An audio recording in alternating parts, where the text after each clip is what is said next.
Il n'y a pas si longtemps, je me suis posé tranquille et je me suis demandé qui est le plus puissant utilisateur de feu dans tout anime confondu. Je parle des vrais fireman, hein. Donc je me suis dit avec Monsieur Grossevoix, wow. Connaissez pas Monsieur Grossevoix? Et bon, justement, le voici, un tonnerre d'applaudissements pour Monsieur Grossevoix. Mais enfoiré, mais viens là. On est ta race, Shamskou. Tu me forces à montrer ma voix de merde devant tes golemons d'abonnés. Attends, ça filme là? Non, c'est trop tard, putain de merde. Bon, comme tout le monde m'a déjà vu, je crois que je n'ai pas le choix. Vous voulez voir des utilisateurs de feu super strongest, super powerful? Et bon là, je vous balance Roy Mustang DFMA. Surnommé le Flemme Alchemist, Roy utilise des capacités de feu redoutables grâce à une forme unique d'alchimie basée sur l'oxygène.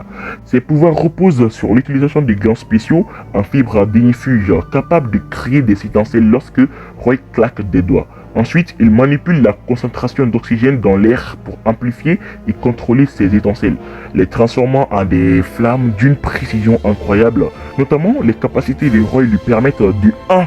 Contrôler l'explosion, il peut ajuster l'intensité de ces flammes, allant de simples petites explosions à des déflagrations massives. De 2. Précision chirurgicale. Roy peut cibler précisément des ennemis ou des objets, lui permettant d'attaquer avec une grande exactitude sans blesser ses alliés. De 3. Il peut modifier la concentration d'oxygène. Il peut modifier la densité de l'air en oxygène pour créer des explosions plus puissantes ou limiter l'accès à l'oxygène pour étouffer des flammes. Ses ennemis aussi. À ce niveau, Shamskou, il n'a aucune chance. Il n'a pas de candidat qui peut vaincre le mien. Hein. Roy, il a fini tout. Et c'est pas fini, hein. De 4, la combustion instantanée. Il peut enflammer instantanément tout ce qui contient de l'oxygène, y compris les corps de ses ennemis. Cependant, la partie fâcheuse avec mon candidat, c'est que ses capacités sont limitées par l'humidité. Car ses gants doivent rester secs pour fonctionner efficacement. Et sans ces gants, il ne peut pas créer d'étincelles. Shams, tu vois, Roy, il défonce tous tes candidats. Il faut même pas me ramener des je ne sais quoi. Il pue la merde. Roy Mustang sans ses gants, il n'est rien. Sérieux, un mec qui se bat avec des gants. Ah, Monsieur Grossevoix, t'es tombé bien bas. Roy n'est qu'un bébé devant Stiul Magnus de la série Toaro no Annex, un prêtre et magicien expert en magie runique. Particulièrement dans l'utilisation des flammes, ses capacités de feu sont basées sur des runes qu'il active pour invoquer et contrôler des flammes redoutables. Hein. Monsieur Grossevoix, regarde, faites balancer quelques-unes de ses capacités principales liées au feu. Innocentus. Son sort le plus puissant, il invoque un être de feu gigantesque connu sous le nom d'Innocentus, une créature des flammes immortelle qui se reforme tant que ses ruines sont intactes. Innocentus est un adversaire difficile à détruire en raison de sa capacité à se reconstituer à partir des flammes. Ouais. Il y a aussi sa magie runique. Stiul utilise des cartes de runes pour tracer des cercles magiques. En plaçant ces runes dans un environnement, il peut, je crois, manipuler les flammes à distance, contrôlant l'intensité de la direction du feu. Et c'est pas tout, il peut contrôler le feu à longue distance.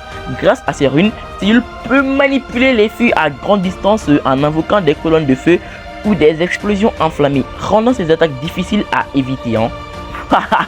Ce Grossevoix, je vais détendre avec ça, la résistance au feu. En tant que magicien spécialisé dans les flammes, il possède une certaine résistance à la chaleur et aux brûlures, ce qui lui permet de manipuler le feu sans se blesser. Cependant, comme ses pouvoirs dépendent de ses runes, s'il ne parvient pas à placer ou activer ses cartes de runes dans un environnement, il devient vulnérable. À la fin, ils ont tous les deux des cependant trop lourds, merde. C'est pas faux. Je vais réfléchir à une manière de l'éteindre, ces Shamskou de merde. Attends, mais je trouve pas. Salut la compagnie. Hein? Mais c'est gros beau gosse. À Skip, vous n'arrivez pas à vous décider de qui est le plus puissant Fire User. Vous êtes passé à côté de Benimaru Shinmon de Fire Force, le flow, la classe un peu comme moi là. Benimaru est l'un des pyrokinésistes les plus puissants de la série Fire Force. Il possède une maîtrise impressionnante des flammes avec des capacités de feu uniques basées sur sa double aptitude de deuxième et de troisième génération. Benimaru est un pyrokinésiste de deuxième et troisième génération en même temps. En tant que deuxième génération, il peut contrôler et manipuler des feux existantes. En tant que troisième génération, il peut créer ses propres flammes. Cette combinaison lui permet d'attaquer de manière extrêmement polyvalente et de maximiser son contrôle sur le feu. Les Hinokagutsushi, l'une de ses techniques signatures. Benimaru crée une énorme boule de feu ou un dragon de feu qui cause des destructions massives. Cette attaque est redoutable en termes de puissance brute et de portée. The Sun Wheel. Benimaru peut créer des cercles de flammes géants qui ressemblent à des roues enflammées, capables de trancher et brûler tout sur leur passage. Cette technique est inspirée des symboles traditionnels japonais, rendant ces attaques à la fois esthétiques et destructrices. Gros beau gosse, tu trouves pas Shamsco, il a un peu tête à l'air? Ouais, je suis une grosse voix, t'as pas fou, hein. Il est trop tête à l'air, il est con, on dirait un bouffon, frère. Je te jure, il a oublié de dire à ses abonnés que la chaîne dispose désormais d'un serveur Discord. Mais il est con, hein. Vous pouvez retrouver le lien en description et dans le bio. Et je vous invite d'abord à lire les règles. Et puis le serveur n'est pas trop complet, donc on va l'améliorer au fur et à mesure. Merci. J'en étais où déjà? Oh, c'est quoi ça? Waouh! The Benimaru Flash! Il peut utiliser ses flammes pour propulser son corps à grande vitesse, le rendant extrêmement rapide et difficile à suivre en combat. Et vous n'avez pas tout vu, le feu dirigé. Grâce à ses capacités de deuxième génération, Benimaru peut manipuler les flammes d'autres pyrokinésistes, ce qui lui permet de rediriger des attaques ennemies ou d'utiliser des sources de feu présentes dans l'environnement à son avantage. Le feu extrêmement concentré. Benimaru peut concentrer ses flammes dans des attaques précises et intenses, ce qui lui permet de maximiser la chaleur et la puissance destructrice sur des petites cibles. Sa polyvalence et sa maîtrise complète du feu font de Benimaru un combattant redoutable, capable de combattre à longue comme à courte portée. Dans la même série, on a aussi Shinra Kusakabe avec son Adora Burst. Oh, nique ta mère, c'est bon, on a compris, wesh. Putain. Shams, wesh, il nous a hitant. Putain, j'ai la rage. Quoique, je vous présente Escanor de Seven Deadly Sins. Il possède des capacités basées sur le pouvoir du Senshin, qui lui permet de manipuler une chaleur et une puissance comparables. Putain, le nom il est grave hité, hein. Escanor crée une sphère géante de chaleur intense, ressemblant à un petit soleil, qu'il peut projeter vers ses ennemis. Cette sphère brûle tout sur son passage, hein, et peut causer des destructions massives.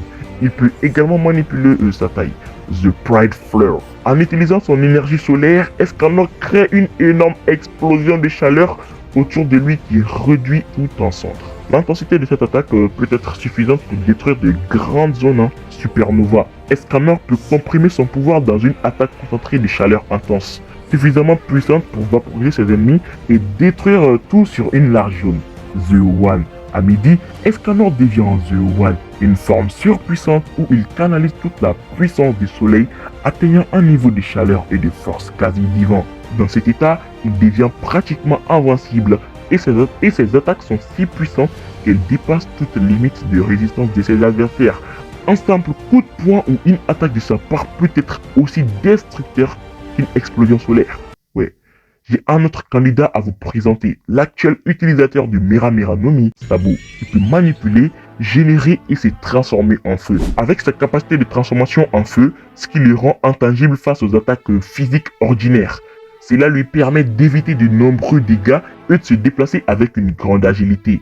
En utilisant les pouvoirs du Meramera no Mi, Sabo peut générer et manipuler de grandes quantités de feu. Ses attaques enflammées peuvent atteindre des températures extrêmement élevées, lui permettant de brûler presque tout ce qu'il touche. Ensuite, les Iken, le point ardent, une puissante attaque dans laquelle il projette un gigantesque point de feu. Similaire à l'attaque emblématique d'Ace, les pouvoirs du Meramera no Mi permettent à Sabo de créer des explosions massives et des vagues de feu, capables de dévaster des zones entières. L'immunité au feu. Comme tous les utilisateurs de fruits du démon de type Logia, Sabo est immunisé contre son propre élément, ce qui le rend invulnérable aux attaques basées sur le feu. Sinon, on a aussi Madara avec son Katon, ou Shiva, ou Mohamed Abdol des Jojo. Il y a aussi Rengoku Demon Slayer, mais je reste avec mes 3 candidats car je les ai fumés ces 2 nulos. Si ça continue comme ça, mais je vais perdre là. Mais oh là, c'est ma vidéo et vous voulez la vedette. Ça pas, non? putain de merde. Les gars, si la vidéo vous plaît, comme d'habitude, n'hésitez pas à vous abonner et à laisser un like ou un dislike si vous aimez ou pas la vidéo. Il y a aussi le nouveau serveur Discord que vous pouvez rejoindre pour discuter avec la communauté. Bon, il faut que je me reprends là. Bon, la Delinos, ça pète le feu? Je vais vous carboniser, hein. Ah papa, dégage Shamskou. J'ai 2 candidats là, ils sont tous venus me voir. Ils vont vous carboniser, hein. On a un premier, Misa Kurobane de l'anime Charlotte. Misa peut générer et manipuler des flammes à volonté. Cela lui permet de lancer des attaques à base de feu, en enflammant tout ce qu'elle touche ou en projetant des flammes vers ses adversaires. Elle utilise son pouvoir de feu pour combattre en projetant des flammes à distance ou en les concentrant autour de ses poings pour renforcer ses attaques physiques. Ces flammes sont suffisamment puissantes pour causer de graves dommages à des adversaires ou détruire des objets. Misa a montré la capacité de causer des dégâts importants avec ses flammes allant jusqu'à provoquer des explosions ou des incendies importants. Mon troisième candidat n'est autre que Mereoleona de Black Clover. Je vous donne un aperçu de ses capacités. The Magic Fire. Mereoleona maîtrise le feu sous forme de magie. Oui, c'est Black Clover. Elle peut générer et manipuler des flammes avec une grande puissance, créant des attaques dévastatrices. The Fighting Style. Elle utilise ses capacités de feu non seulement pour des attaques à distance, mais aussi pour renforcer ses techniques de combat au corps à corps. Ses flammes peuvent enflammer ses poings, augmentant ainsi la force de ses coups. The Magic of Fire. Mereoleona peut invoquer des attaques à grande échelle, comme des murs de feu ou des explosions massives, qui peuvent neutraliser plusieurs ennemis à la fois. The Flames of the Sun. Elle possède une technique spéciale où elle canalise la puissance de ses flammes pour créer une intense chaleur et des attaques brûlantes qui augmentent en puissance avec son énergie. The Resistance au feu. En tant qu'utilisatrice de magie de feu, Mereoleona est également immunisée contre ses propres flammes. Pas comme Toya, hein, ce qui lui permet de les utiliser sans crainte de se blesser. On pourrait même noter son frère Fugoléon Vermilion, mais j'ai déjà mes 3 candidats, donc hey Shams, qui sont tes derniers candidats de merde là? Allez. Ça, mon cher, t'en fais pas, hein. Car je suis venu avec des monstres. Natsu de Fairy Tail, The Dragon Slayer. Le book, c'est littéralement un dragon, hein. Natsu utilise principalement la magie du feu, lui permettant de créer, manipuler et projeter des flammes à volonté. À volonté, monsieur gros beau gosse là, à volonté ici, hein. Il peut lancer des attaques enflammées pour blesser ses adversaires. En tant que Dragon Slayer, chasseur de dragons, Natsu a une connexion unique avec le feu, ce qui lui permet de produire des flammes plus puissantes que celles des mages ordinaires. Il peut également consommer le feu pour restaurer son énergie, sa magie. Ouais. Natsu possède plusieurs techniques emblématiques, notamment The Fire Dragon Row, une attaque à distance où il projette une puissance boule de feu. Hurlement du dragon, et vous savez. The Fire Dragon Wing Attack, une attaque physique où il utilise des flammes pour renforcer ses coups. The Fire Dragon's Iron Fist, point d'acier du dragon de feu, un coup puissant enflammé qui inflige des dégâts importants à ses ennemis. Natsu peut temporairement se transformer en dragon. Vous savez, le même bail avec Stingerog, la force du dragon, augmentant considérablement sa puissance et ses capacités de feu. En tant que chasseur de dragons, Natsu est résistant aux attaques de feu et peut même les utiliser pour se renforcer, hein. Mon troisième et dernier candidat, vous allez le sentir passer, Genryusa Yamamoto dans Bleach. Yamamoto est le capitaine des capitaines, le commandant en chef des capitaines, le capitaine de la première division des Shinigami et est célèbre pour sa maîtrise du feu. Son Zanpakuto Ryujin Jaka, le nom est graffité, hein, est le plus puissant des Zanpakuto de feu. En libérant son pouvoir, Yamamoto peut créer et contrôler des flammes extrêmement chaudes, capables de réduire en cendres presque tout sur leur passage, les Shikai. Dans sa forme de base, Ryujin Jaka permet à Yamamoto de produire des flammes qui brûlent tout ce qu'elle touche. Ouais, tout ce qu'elle touche. Même si j'ai même mon doigt sur toi. Tu brûles là, dégage. Il peut générer des murs de feu et des attaques dévastatrices. The Bankai Zanka no Touch. Lorsqu'il libère son Bankai, Yamamoto utilise une puissance incroyable, hein. Les flammes deviennent si chaudes qu'elles peuvent incinérer les ennemis même avant qu'ils ne soient en contact. Mais les gars, il est trop cheaté, hein. Wesh, Zanka no Tachi lui permet de contrôler le feu à un niveau supérieur, provoquant des destructions massives. Yamamoto utilise diverses techniques basées sur le feu, telles que des attaques à grande échelle qui créent des tempêtes de flammes et des explosions massives. Sa maîtrise du feu est renforcée par une immense puissance spirituelle, ce qui lui rend redoutable face à des adversaires puissants. Les dégaulements là, mes 3 candidats, ils fument les vôtres, hein. Vous n'êtes pas d'accord? Les gars, vous n'êtes pas d'accord? Bon, regardez-moi, j'ai le mire, wesh. J'ai le mire, frère. Voilà, j'ai les meilleurs. Hein. Même pas un rêve, c'est un gros débile. C'est même pas à toi d'analyser, frère. Oui, c'est vrai, c'est pas moi de décider. Hein. Donc, la team, dites-nous dans les commentaires qui a le meilleur candidat. Hein. Soyez sûr, soyez pur, sûr, comme comme comment dirais-je ça. Putain, je suis con, je suis débile. Voilà, trouvez Xavel. Je suis con. Bah, putain, merde. Bah, sur ce, peace out. Hein. De toute façon, je vais gagner, moi. Ose toujours. Plus beau, donc j'ai les meilleurs candidats. Hein. Vous allez la fermer là. C'est du gros débile que vous êtes.